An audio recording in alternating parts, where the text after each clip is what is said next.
So this is a thermostat for a 2019 Ford F-150. This is a 5.0 liter. This will probably be the size of most of your F-150 ones.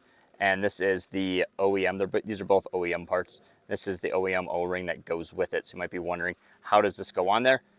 It literally just sits there. So it's kind of difficult because it has to sit up like this. But then once you get that other part of the housing on there, that will hold it in place.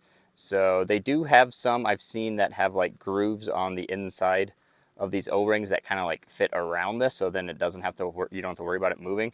But otherwise, yeah, it just sits there like that.